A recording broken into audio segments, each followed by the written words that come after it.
स्वागत आहे तुमचं स्वप्नालीच्या नवीन ब्लॉग मध्ये।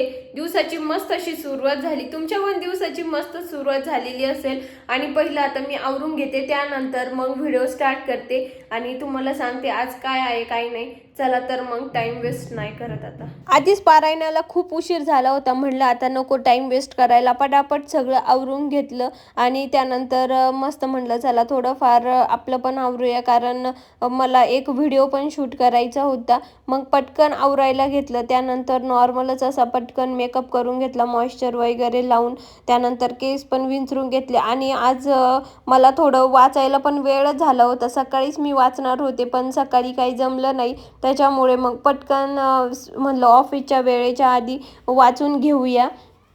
परत मग ऑफिस चालू झाल्यानंतर मग काही वेळ भेटत नाही आणि संध्याकाळी मग मीटिंग पण होती, मग संध्याकाळी पण जमणार नव्हतं, मग आत्ताच वाचून घ्यायला बसले। तर मग मी फायनली तयार झाले आणि त्यानंतर आज आहे माझा तिसरा गुरुवार। मला स्वामींचं पारायण करायचं आहे, त्याच्यासाठीच मग मी लवकर रेडी झाले आणि आता मला स्वामींचं पारायण करायचं आहे। जसं पहिला गुरुवार दुसरा गुरुवार केला, तर आज माझा तिसरा गुरुवार आहे। आणि त्यानंतर तुम्हाला तर माहित असेल गुरुवारला मी 21 अध्याय आणि 11 माळ जप करते।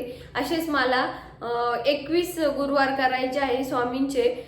तर बघूया, आज तिसरा माझा गुरुवार आहे। तर आता पहिले सगळं आवरलं, त्यानंतर देवपूजा करून घेते, पारायण करते आणि पहिले आता पूजा मांडून घेते, त्यानंतर ऑफिस पण आहे।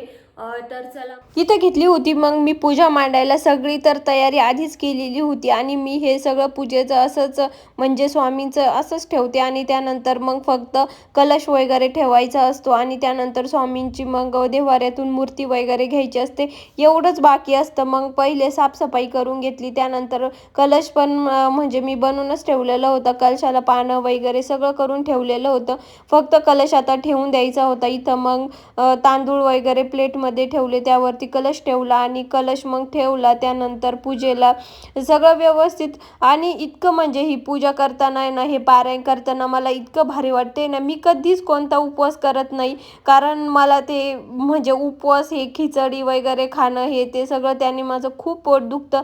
पण मला म्हणजे हे गुरुवार असं अचानकच दत्त जयंतीच्या दिवशी असं वाटलं की चला आपण गुरुवार धरायला सुरुवात करूया। 21 गुरुवार मला असं काय झालं काय माहिती, 21 गुरुवार मी मनापासून करेल असं मी स्वामींना सांगितलं आणि दत्त जयंतीच्या दिवशी माझा पहिला गुरुवार होता।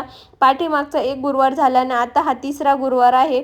तर मग दत्त जयंतीपासून मी 21 गुरुवार करायचं ठरवलं आणि शेवटच्या गुरुवारला मग मोठं मी उद्यापन वगैरे करल आणि बघूया आता किती दिवस लागतात काय नाही। 3 तर गुरुवार झाले, आणखीन बाकी आहेत 17-18 बाकी आहे। तर मग त्यानंतर आता तरी 3-4 महिने तर लागतीलच मला हे गुरुवार करायला पूर्ण। अचानकच खरंच दत्त जयंतीच्या दिवशी काय माझ्या मनात आलं काय माहिती, मी डायरेक्ट गुरुवारच करायला घेतले आणि मग म्हटलं चला आता गुरुवार करू, स्वामींची इच्छा असेल म्हणूनच माझ्या मनात हा विचार आला आणि मी डायरेक्ट गुरुवार करायला मग सुरुवात केली। तर मग मी पूजा मांडून घेतली आणि त्यानंतर मला मग आता वाचायचं पण होतं, पारायण करायचं होतं, 21 अध्याय वाचायचे, त्यानंतर माळ जप पण होता। मग मी पटकन आवरून घेतलं, त्यानंतर माझी पूजा पण मांडून झालेली होती, मस्त दिवा लावला आणि ही बघा मी अशी पूजा काही मांडून घेतलेली होती। मस्त रांगोळी पण काढायची होती, मग नंतर रांगोळी पण काढून घेतली मी पूजेसमोर आणि त्यानंतर पारायण केलं आणि आता पारायणाला आता सुरुवात करते। सकाळी बनवली होती, आता ती गरम करायला ठेवली आहे, ती गरम होते तोपर्यंत मस्त मी सगळं पारायण वगैरे झालं। त्यानंतर स्वामींना नैवेद्य सकाळीच काढून ठेवला होता, मग तो आता दाखवून घेतला आणि त्यानंतर आता मी जेवण करते, म्हणजेच फराळाचं करते। तर चला, मस्त चिप्स, चिवडा, खिचडी आणि त्याच्यासोबत रस्सा, मस्त असं आहे आजचं जेवण। तुम्ही बघितलंच होतं की मी तुळशीबागेत गेले होते आणि तिथे मी थोडीफारच नॉर्मल शॉपिंग केली, जास्त तर काही केली नाही, पण जी केली ती तुमच्यासोबत शेअर करते. आणि खरंच अक्षरशः म्हणजे तिथं श्वास घेण्यासाठी सुद्धा जागा नव्हती. एकतर संडे होता, त्यात थोडंफार आता 31st वगैरे सगळं आता आलेलं आहे, ख्रिसमस वगैरे, त्याच्यामुळे एवढी गर्दी होती भयानक तिथं. मग आम्ही थोडं शॉर्टकटने थोडंच 2-3 शॉप फिरलो, जे मला घेता येईल चालता चालता मी त्याच गोष्टी घेतल्या. आणि आता तुम्हाला दाखवते मी काय काय घेतलं. पहिले तर मी ही ज्वेलरी घेतली. ही म्हणजे असं आपण पैठणी वगैरे त्याच्यावरती असं वेअर करू शकतो. तुम्हाला काढून दाखवते एकदा. हे बघा, या समजतं तुम्ही पैठणीवरती याच्यावरती जर असं एकदम वेअर करू शकता. आणि त्याचे झुमके पण एकदम मस्त नाजूक आहे, एकदम कानातले पण एकदम मस्त आहे. तर मला हा म्हणजे जस्ट असं चालता चालता मला हा आवडला, तर म्हटलं चला आता हा पण घेऊया. आणि याच अक्षरशः हा मला फक्त 100 रुपयाला भेटलेला आहे. म्हणजे मला वाटलं की थोडं 200, 250, 300 पर्यंत सहज प्राइस असेल त्याची, पण त्यांना विचारलं तर त्या मला 150 म्हटल्या. तर मी म्हटलं एकदा थोडी बार्गनिंग करून बघूया. तर मी म्हटले काकू 100 रुपयाला द्या. तर त्या म्हणल्या ठीक आहे चला घ्या. मग 100 रुपयाला त्यांनी दिला आणि तो मला एकदम मस्त बसलेला आहे. त्यानंतर मग मी आणखी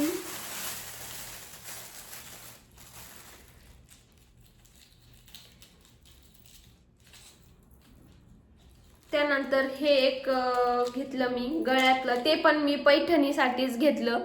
एकदम ते पण एकदम भारी आहे, एकदम असं बघा त्याचं हे आपण पैठणीवरती वगैरे असं यूज करू शकतो. आणि त्याचे पण इयरिंग्स एकदम मस्त आहेत. मला तर इतकं हे आता जेव्हा संक्रांत वगैरे असेल ना, मी तेव्हा हे ट्राय करेल आणि तेव्हा तुम्ही सांगा की कसं दिसतंय काय. हे पण हे मला 150 रुपयाला भेटलं. त्याचं काही बार्गेनिंग वगैरे केली नाही, तिथे फिक्स रेट होते आणि मला ते 150च्या मानाने पण ठीक वाटलं. मग मी हे घेतलं 150 रुपयाला. आणि त्यानंतर हे असं जे आपल्याकडे डिझायनर साड्या वगैरे असतात, तर त्यावरती जे आपण गोल्डचं केलंय ते असं व्यवस्थित नाही वाटत घालायला. असं काहीतरी स्टोनचं वगैरे असं मस्त वाटतं. तर मग मी हे स्टोनचं पण घेतलंय एक असं मस्त. मला हे आवडलं होतं. हे पण मला 150 रुपयाला भेटलं. यासोबत इयरिंग्स पण भेटले. हे बघा इयरिंग्स, हे इयरिंग्स मस्तपैकी असं अशी ही मी ज्वेलरीची शॉपिंग केली. आणि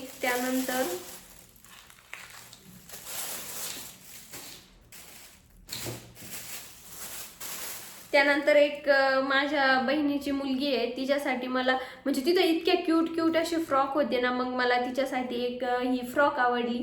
मग मी तिच्यासाठी ही एक फ्रॉक घेतली आणि ती इतकी सिल्क इतकी मस्त आहे ना, मला तर म्हणजे एवढी आवडली. त्याच्यामुळं मग मी तिच्यासाठी घेऊन टाकली एक मस्त इतकी छान फ्रॉक आहे. पिंक कलर तसा पण माझा फेवरेट आहे, त्याच्यामुळे मी पिंकच घेतला तिच्यासाठी. आणि लास्टला मी चप्पल घेतली. हे बघा,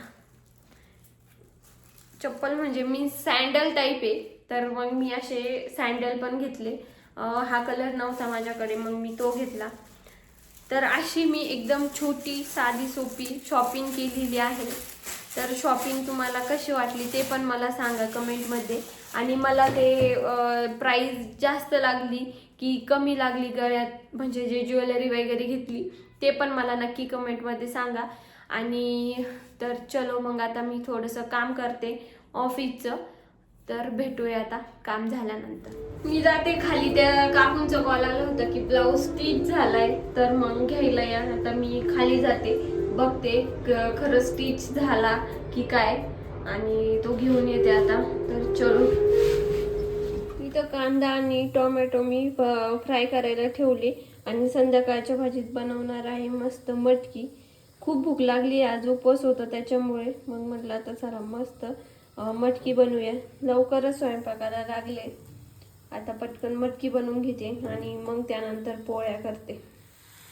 चांगला आता म्हणजे मी भाजून घेतला होता कांदा आणि टोमॅटो, पण इथे परत थोडासा फ्राय करून घेते आणि त्यात मिरच्या आणि लसूण ॲड करायचं आणि चांगलं ते थोडंसं ब्लॅक होईपर्यंत चांगलं थोडंसं तेल टाकून फ्राय होऊ द्यायचं जरा.